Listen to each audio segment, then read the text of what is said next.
Hey guys, hey, Daniel Kline here with SubTo Freedom, here with Scott Horne, the preeminent real estate attorney for all things creative finance. I've known Scott for 20 plus years. We actually have a company together, and the most brilliant mind, in my opinion, in creative finance. So I'm going to ask Scott some questions that I know that you guys have been wanting to know about, specifically subject twos. And so, Scott, how you doing? I'm great. I got one question for you though. What? How do you spell preeminent? Preeminent. Enough said. I'll get that. I'll get to that on the next video. Because I don't. He embellishes a little bit, guys. So. Did I? Okay. Thank you so much. I appreciate that. I take it back. Scott's okay. We're okay. We're pretty good at what we do. We know it all out there. We try to do our best to help all the clients in this industry. How long have you been investing, Scott? 88. 1988. Thank you. 1988. So is that quite a while? That's a long time. How long have you been? Were you an attorney then? Well, I was a licensed attorney then. Yes, I got licensed back in '84. Okay. You know, put in my hard knocks during the first real estate crash back then. Yep. Savings and loan. Had a whole job for 1 year, then got dumped out in the street looking for a job, and you start learning how to do things. And I learned the real estate side first. And then got sick and tired of commercial world, because I didn't know, when you're young and stupid back in those days, you know, you don't know that you can't buy and sell real estate in the middle of a major recession. Banks just don't lend money. Things aren't moving. Yeah. They're foreclosing on properties. They just ain't selling nothing. I remember. And people aren't buying it. So you learn your lessons. You learn a lot about the industry.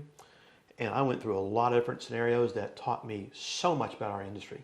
But it taught me the industry from the ground up, which is the hard thing to learn today. You know, today everybody gets out, they're on the internet, they get to go to all the meetup groups and whatnot where they're getting taught. They didn't have those things back in those days. They didn't have those when I got started. They didn't have cars back in those days. No, I'm kidding. But horse and carriage. Yeah, that's what it feels like sometimes when you talk about it.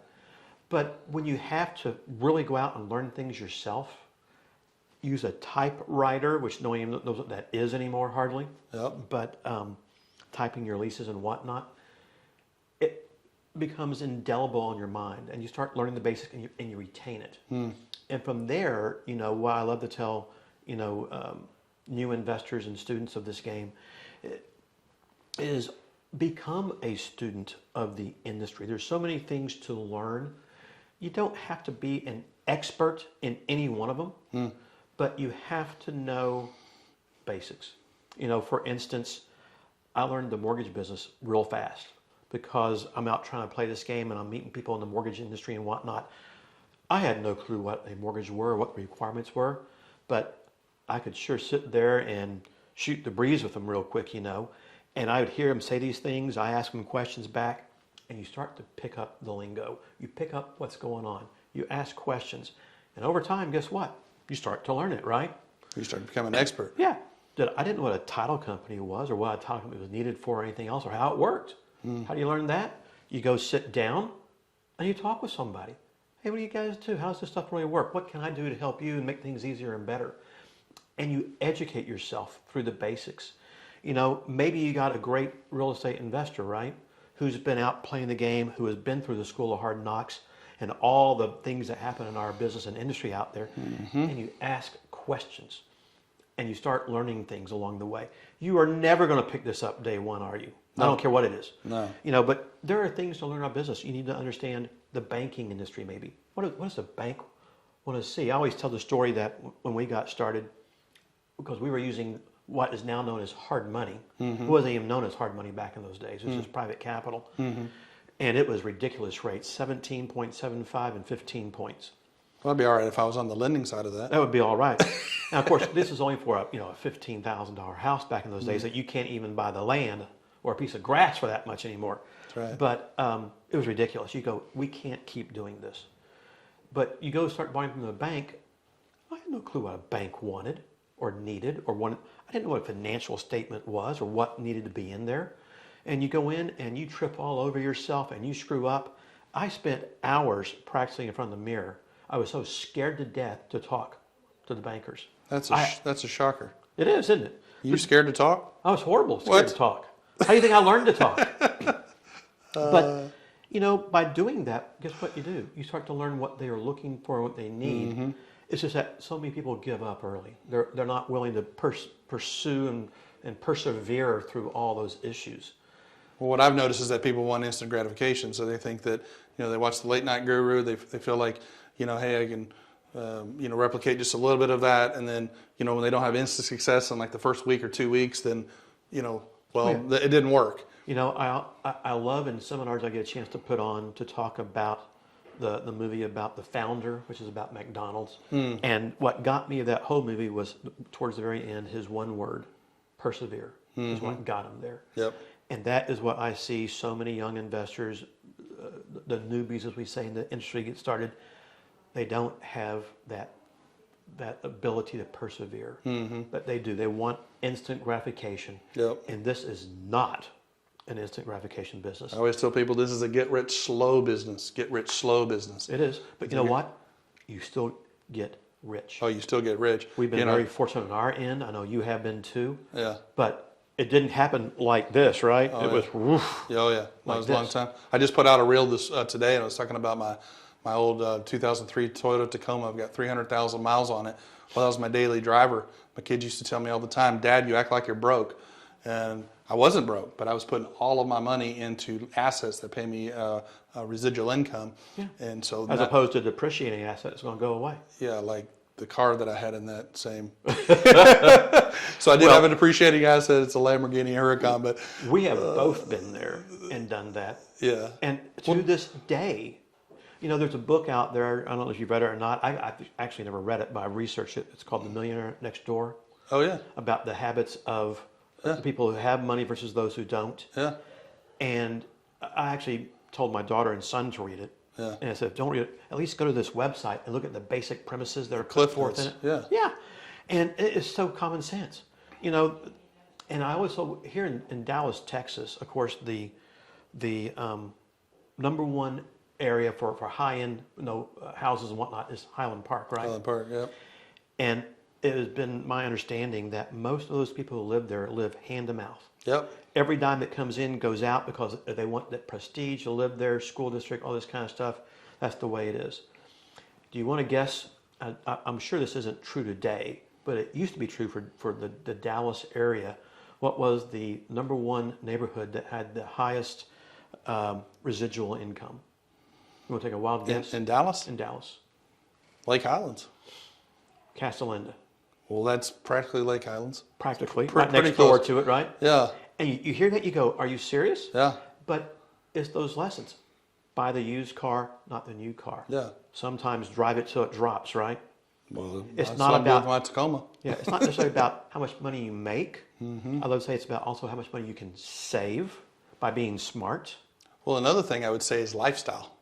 You Oh, know, yeah. like a lifestyle. Like I don't live in a mansion. Scott, you don't live in a mansion. You live in a nice home. I've been to your home many times. We don't live in mansions, but we take 12 to 15 vacations a year. I do what I want to do when I want to do it.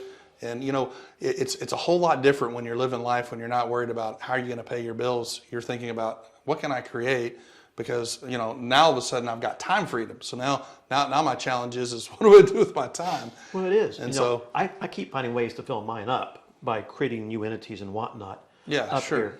But you know what got us to that position was just that same mental thought process.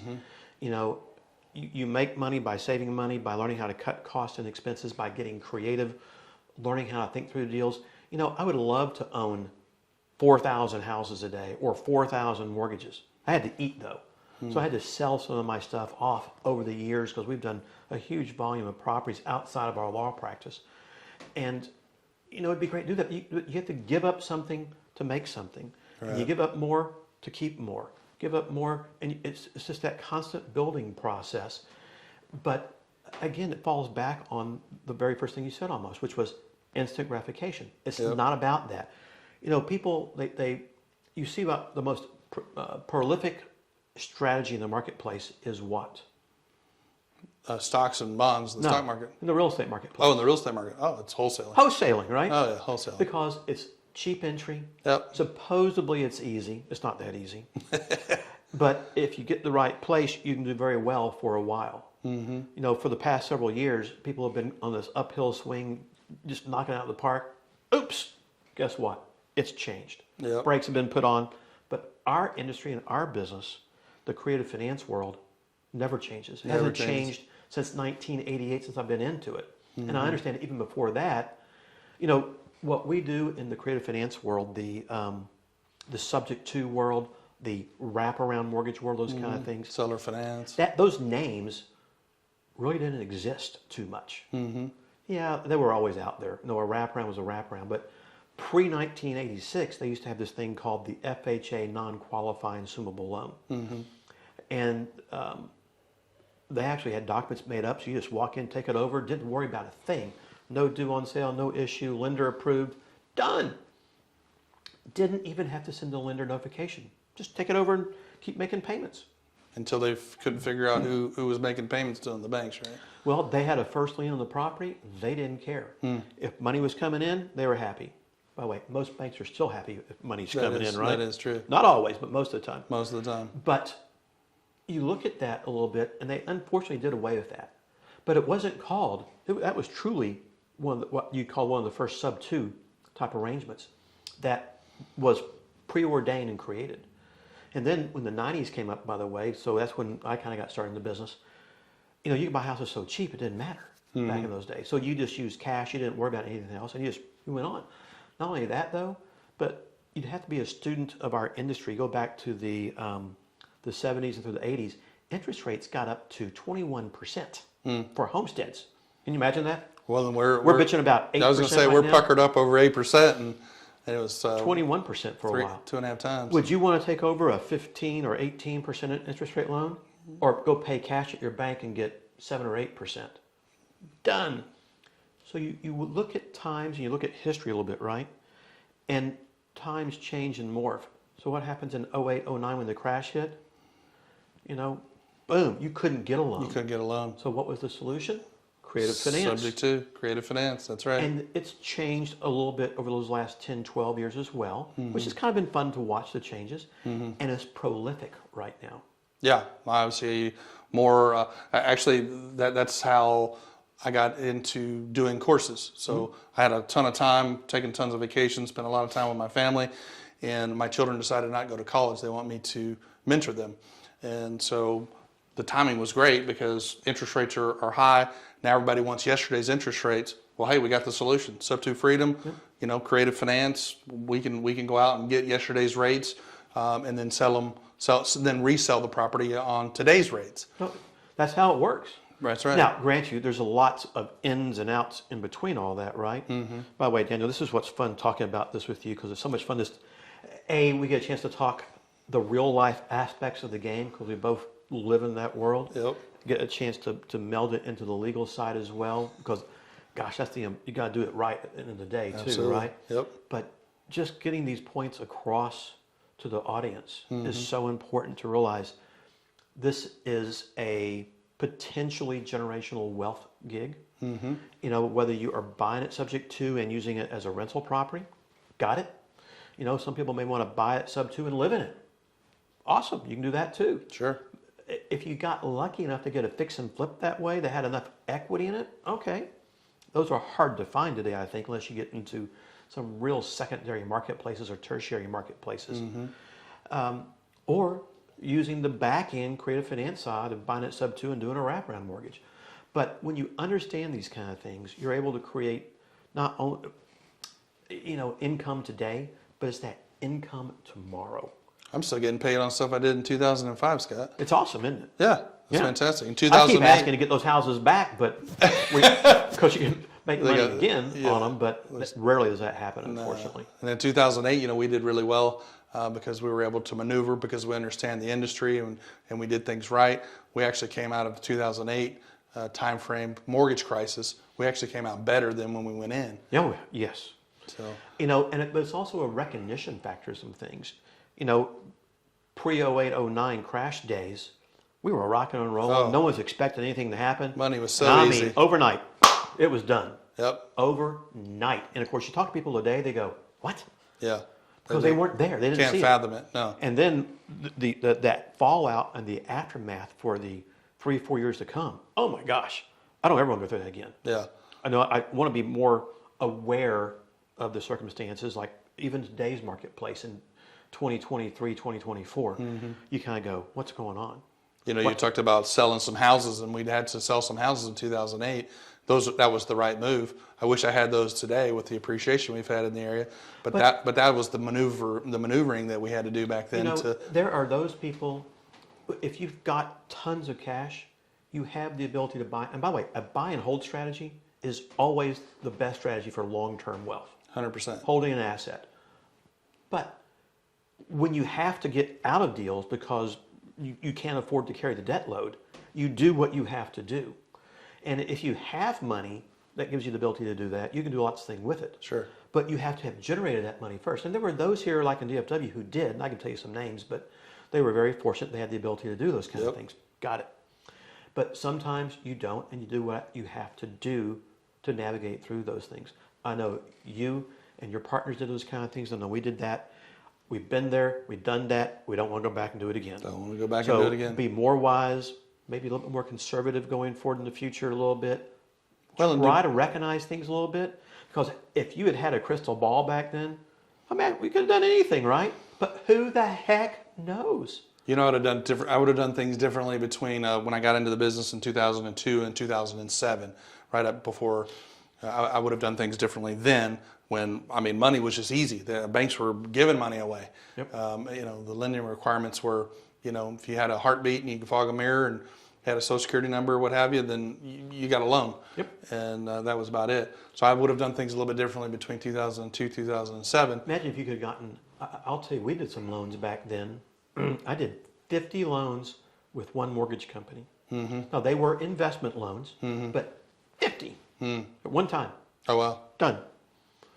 Now, that mortgage company is no longer in business, and it was bought by 3 other companies. My loans got diffused to Wells Fargo and Chase, and gosh, somebody else and somebody else along the way over time.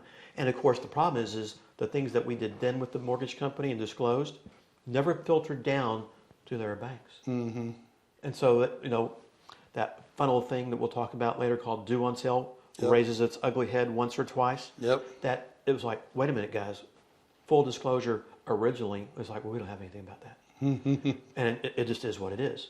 You can argue about it all you want and move on. But, you know, yes, it would just been more awesome to have done more deals in that format with a mental attitude of more buy and hold versus necessarily buy and sell.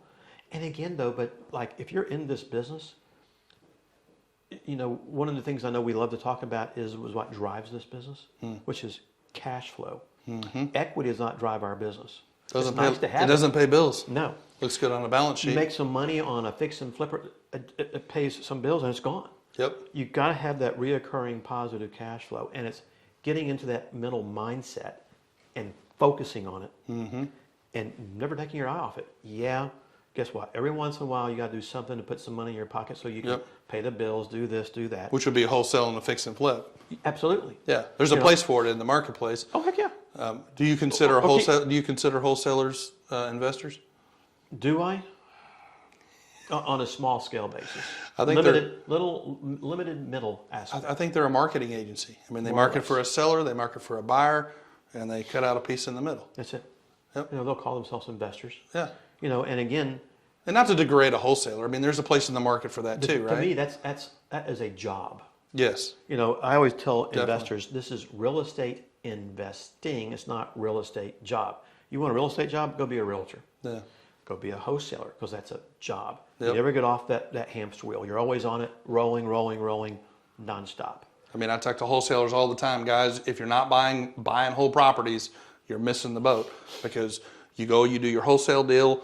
You got to pay taxes on that money. You go spend it to live on, and then you got to go back and do it all over again. Yep. Whereas we're over here doing creative finance deals, and like I said, I'm getting paid on stuff I did in 2005. Yep. It's 2023 today. You know, if you're good enough to be that wholesaler who can knock out 3 to 5 deals a month, where you can live on 2 or 3 of the deals, try to keep 2 of the deals. Well, there's some guys that have really scaled it up here in Dallas. And if you can really scale that up to do higher volume. Now, to scale it up though, you're paying a lot of people, a a lot of advertising. A lot of overhead. Yeah, there's a lot of overhead. So what that true net bottom line is, you never really know, right? Because I don't know what the expense is, 50%, 60%, 80% advertising and other costs to make that. Well, it's gotten a whole lot more expensive than when you and I were doing it in the early 2000s. It was guerrilla marketing, right? Now it's all digital, social media. Oh my gosh. The search engines, and it's just gotten really, really expensive to market. Yeah. It's almost passed me by, to be honest with you, because I'm so used to being old school, and I'm trying to come into this new school stuff, and you recognize it is what it is, and you have to do it. Yep. But I miss those days sometimes. Conform or we get left behind. It is, and that's what you have to do that, and Yep. we're doing it right now. But I just gotta say this, Daniel, I love just sitting here shooting the breeze through this kind of stuff, because I know we could do this for hours. And just keep this going on all the little things and maybe we'll do that, because it's just fun to do. Sure. Things that we've encountered over the years. Now, what do you do pre-08, 09? What you do during the crash day? Yeah. What do you do short time after and long term after? Yeah. And just things that I think are really value added to the investor and to the student who need to hear this stuff. 100%. Because again, this isn't easy. It takes real work. It takes time. It takes study. And I'll tell people, I'm not sure how you did it, but when I got started, I had 2 full-time jobs. I had my law practice where I was trying to make enough money to pay the rent, keep the car payment going and eat every once in a while, while I put another 8 hours in on the real estate stuff. And you're going, but everybody back at those days when you're young, oh no, I'm gonna go play. I want to go do this, go do that. And it's like, no. So you do both. And it's work. Now, has it paid off? Immensely. Immensely. But the question is the student, who's watching this, willing to do that? Right. And to legitimately put the time in. Luckily, I was single at the time. I wasn't married, didn't have kids or anything else, which made life a little bit easier, a whole lot less responsibility. I can't imagine being 50 years old trying to get into this stuff if you have to go through and deal with all these kind of things along the way. Well, I wasn't single. I had 2 small children, 2 and 3. I was a full-time flooring salesman, commission only, working 60 hours a week. And I had to basically work 60 hours a week. And then on my free time, which you don't have that much free time with a wife and 2 young children, I would go advertise for houses and buy houses. So there was no downtime. But the sacrifice, and that's why my kids always said, Dad, you act like you're broke. And I said, well, I'm not broke, but I'm sacrificing today for the future. Well, the future's here. The future's here for me. And so that's why my legacy is to pass along to my children and to the others out there, the students, the vehicle to achieve time freedom, passive income, take your vacations, live your life, not be worried about how to pay your bills. But isn't it kind of nice, though? I know you're not nearly as old as I am, been around. Not nearly. Thank you for not that. Not nearly. But, I have been through a lot. I have seen a lot and done a lot, just like you too. But the ability to this time give back a little bit, to try to give wisdom and knowledge back to them. Okay, it might be a little bit of money involved to do all that stuff too, not a whole lot out there per se. But to be able to do those kind of things, the seminars we had a chance to put on and talk about, it is fun. It's rewarding. Sure. And the legacy to the kids and whatnot is great too. I keep watching mine. I educate mine on what to do and whatnot. You got to let them kind of follow their path a little bit, whatever those paths may be. They may wind up coming right back. They may not. I got it. But you're still able to leave this for them at the end of the day. Although I'm not going anywhere anytime soon. Congratulations on your daughter's graduation this past weekend. I saw a post about that. So you realize I didn't do that post, don't you? Yeah, sure. No, I realize that. I know that you don't know how to post. Really. You do not know how to really post. Don't. All right, so moving forward, let's talk about some legal stuff. So I get the fun stuff. The fun stuff. That's why I'm talking to you about it. So I get asked all the time about land trust. I think there's a big, huge misconception about land trust. When to use a land trust, when not to use a land trust. Let's see how smart you are. Why do you think there's this misconception of the land trust out there? Because there's a bunch of gurus out there that are teaching it wrong. Well, they're trying to sell something, right? I think so. No, it's all about anonymity. I get that. That's the first thing you hear. No, I get that. Then the other thing you hear too is, well, if you're going to buy a home sub-2, buy it into a land trust because it gets you around due on sale. Mm-hmm. Yeah, none of that's true. You know, I've done buku deals. I have never once worried about anonymity because I always believe that when you do a deal the right way, when you take care of people, the great majority of the time, there's never going to be an issue. And if there is going to be an issue, if you do buy it in a land trust, if there's a good enough lawyer out there, they're going to find you. They'll find who you are. Sure. You can't hide from those kind of things. And, you know, then I hear about Nevada Trust and Wyoming Trust and or entities or Delaware, this and that, and all these kind of things. And again, look at that and go, why? I think it's just a mechanism to sell something. And there could be, I'm not going to say it's not a way of doing things. It may not be certainly a deterrent per se to some people maybe. But at the end of the day, I really don't think it is at all. But let's talk about it as a land trust specifically. Would you recommend someone buying a property in a land trust and assigning the beneficial interest, having the seller assign a beneficial interest over to you? The best answer I can give you is depends. Isn't that the typical legal answer? See, that's that nickel legal answer there. But, you know, let's talk specifically about buying a home subject to the existing debt. Let's do it. That's the number one reason to do that most of the time.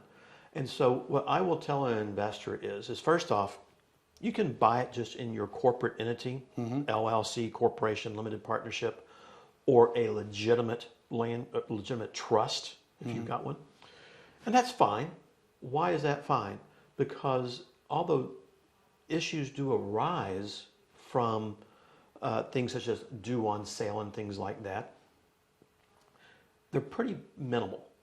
It doesn't mean it will not happen. It just means they're minimal. Now, you always want to buy something into a corporate entity where you're protected. By the way, a land trust is not a corporate entity. That's correct. Unless you get its own tax ID number, you file a tax return, and those kind of things. It's really just a DBA. It's a veil at deed records, more or less. Correct.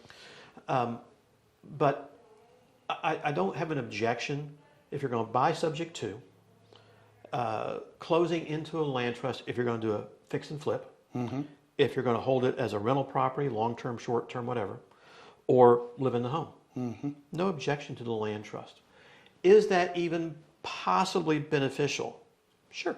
It could be. And why would you say that, just for the viewers out there, why would you say you give a pass for putting it into a land trust if they're going to hold it long-term as a rental? Well, the other two were short-term, right? So the fix and flip, maybe not living in it. That's probably it's just long-term. Added security for a fix and flip and those kind of things.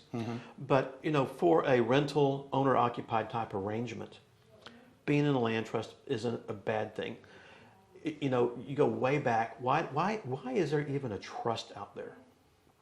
So Garn St. Germain from 1980 was an act that says that a homeowner can convey their property, rental property, homestead, into a financial planning trust without violating due on sale. Pretty simple. But a land trust that is created to circumvent due on sale, for instance? Yes. Yeah. The mortgage company's going to get around that in a heartbeat. You know, it's just a veil on that purpose. What was the intent of it? I mean, if they really had the gumption to come after you under some kind of a lawsuit as opposed to just foreclosing, they could unwind that thing in a heartbeat because it was never the intent to create the land trust for that purpose. Most people create the land trust thinking it either circumvents due on sale or it gives them some additional protection that really is not out there in that regard. But I don't object to the short-term rental or to the rental perspective, the fix and flip, or the owner-occupant being in a land trust. Go ahead, transfer the property to the land trust, tell the mortgage company, get your insurance set up correctly, move on.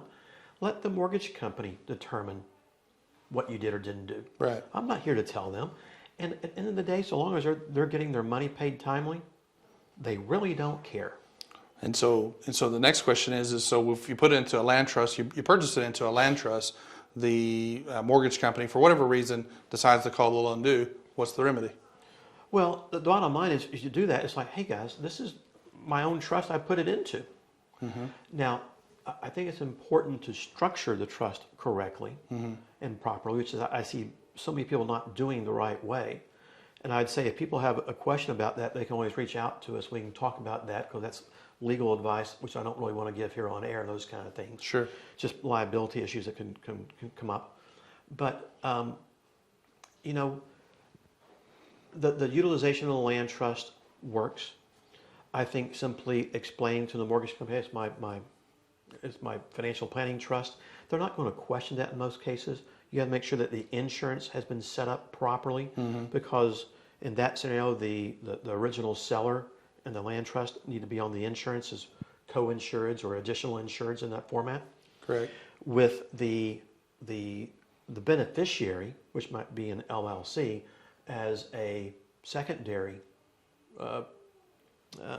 loss payee possibly out there. But if you own the land trust and you control everything, you don't need the beneficiary necessarily to be on the insurance policy then because the trust is already protected in that regard. So the only time I like to suggest not using a land trust is if the strategy, instead of doing once you buy a home SubTo, is a back-end wraparound. Because the moment you convey from the trust to the back-end home buyer using a wraparound mortgage, that is going to violate due on sale. So not only did you violate due on sale going into the land trust initially, you violated it again. Why waste the time? In those cases, I use the land trust as a mechanism to subvert due on sale, should that ever arise. But why spend the money up front if you don't need to now? So it's just learning how to be smart, because if these things happen, it can get really sloppy. You know, if due on sale is called or things like this could happen within a land trust. Even outside of a land trust, it can get sloppy. Yeah. With all the maneuvering you got to do to try and divert those issues. And you know, Daniel, the one thing I always tell students out there is that when we're talking about due on sale, and we're going to take a minute and just talk about that because I think it's something we need to talk about, that there's never a 110% guarantee in this business. It's one of the risk factors that you just have to recognize, understand, and navigate. And everybody is different in their risk aversion. I don't care who you are. You know, just to wrap up the land trust conversation, my philosophy has always been to put it into my entity, an LLC or C Corp, S Corp, etc. And then that leaves my options open to, if I want to wrap it, then I'm set up appropriately for that. If I want to rent it, I'm set up appropriately for that. I can't recall a time where I've taken one down and done a fix and flip, but I'm sure I've done that before. And then, you know, if down the line, for whatever reason, the mortgage company wants to call the loan due, that's when I bring in the land trust in order to circumvent or navigate. And by the way, I do the exact same thing in my companies also. Okay. So we're on the exact same wavelength. Well, I it's just that there are some people out there who have just been sold that bill of goods. Correct. And it's what they want to do. It's like, okay. I mean, I've used land trust. I mean, my own personal property is a land trust, and trying to get a homestead exemption with a land trust, good luck. I mean, it took me a year and a half to get a land. You have to have a provision in the trust that allows for that. I just took it out of the land trust, Scott. I just forget it. I'm just going to take it out of the land trust. Well, by the way, in Texas right now, you want to do that. It's your homestead exemption because you get that $100,000 school tax exemption today as a homestead. Yep. Now we just need smart thing to do, doing it that way. Yeah. Now we just need school choice, but I guess that's another conversation for another day, right? We will not go there because those soapboxes will pile up to the ceiling that we can get on real quick. I hear you. Well, hey, let's go to the due on sale clause, because that's another. You know, when I'm navigating social media, I see all the time. I've got about 5 questions I'm going to ask Scott, and they're the questions that I see the most out there, and the calls that I get. I get calls ad nauseum almost every single day. That was another reason why I decided to do a course, because I'm getting so many calls, people asking me to basically consult them on their creative finance deals. I thought, I need to do this on a larger scale, and you know, and those folks need to have a little skin in the game, so that, you know, we have a symbiotic relationship, and or maybe we're partnered on that deal, and I can help them navigate those a little bit better. You know as well as I do, in the investor community, investors are cheap. I am, you are. We've already laid that out pretty well earlier on, but most are. They don't want to pay for the advice. Sure. So when you can step in either as a partnership or a fee, where it might be, help them do this kind of thing, it's great. But unfortunately, they all want to call you up and get free information. Well, it's just been the volume. Yep. I mean, if it was one or two, It gets to be too much. Yeah, it's just been the volume. You just can't do it. And I really need to have all of I need to have all the information in one place so that people can have a resource to go to find it. So that's why SubTo Freedom has been created, because there just needs to be a place where folks can go. And then if they can't find the answer, within the information provided in SubTo Freedom, then they can come to me, they can come to you, and we can get them answers to navigate those tough questions instead of going out on some Facebook group or somewhere and getting about 10, 15 different opinions about how to do stuff. And they're all wrong, by the way, because I've read all of them and I'm just going, no, don't do that. And, it makes me cringe every time I see someone tell someone to do something that I know that I've done before, and it's got me in trouble. I mean, one of my worst deals, we took a deal down with a land trust, assigned the beneficial interest over to a new investor. So that was our mechanism for basically, subtailing it. Mm-hmm. And the new investor didn't make payments. And I didn't have a mechanism to get the property back. Oh my goodness. So I didn't have a security instrument in place so we could foreclose on that new investor. Ended up getting into a suit and losing quite a bit of money. So we learn things the hard way. The hard way. But I've already done the hard work for you guys. I've already lost the money. I've already been sued. So I already can tell you what to do and what not to do. Let's be honest. I don't care what it is, Daniel. It's going to happen somewhere along the way in this business. Not if, it's when. It's when. It's when. But if you can defray that as long as possible and limit the issues by educating yourself better. That's right. Yeah, the more the better, baby. 100%. So due on sale. Due on sale clause. So what is the, in your opinion, what is the major contributing factor to a bank calling a loan due? Well, I think there's several things. Mm-hmm. Non-payment. That's probably number one.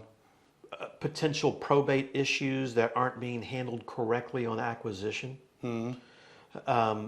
Sellers who, for whatever reason, call the mortgage company and go, well, we sold the property. And you're going, what? What are you doing? Yeah.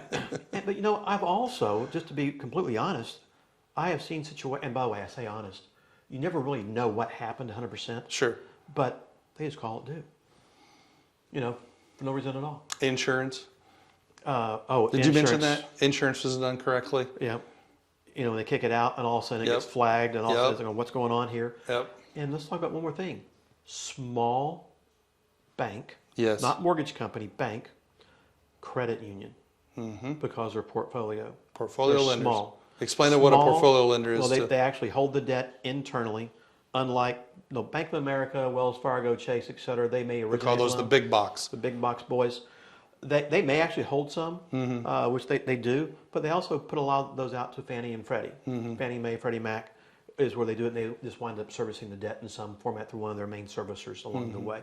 So they generate their origination fees, other fees along the way, the servicing fees, and they sell it off to Fannie or Freddie, and they move on. But the portfolio lenders. But your small guys, when I see that, it's automatically in trust I'm buying into instead of buying my corporate entity. Correct. And I'm finding some mechanism to get around it because I've had that happen before, and it's like, yep, not going Colonial. to go there. We talked about Colonial. Small mortgage company in Fort Worth. Yep. Did that. Yep. And talking to them about legitimate scenarios, may as well talk to that wall because that's about the response you get back. Horrible. And they didn't understand it. Even their attorney didn't understand it. And it's like, okay, I'm done. Move on. But yes,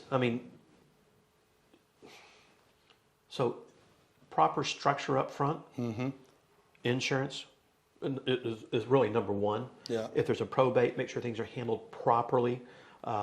Knowing how to talk to the mortgage company. And Daniel, when I do a SubTo, I like to touch the lender as little as possible. Yep. I don't ever want to call them. Never. If I can manage it through the portal online with seller's information, I want to do that every time. I don't ever want to call. I don't want to do anything. Now, I'm going to have a power of attorney. I'm going to have an authorization form where, if needed, I can. Yep.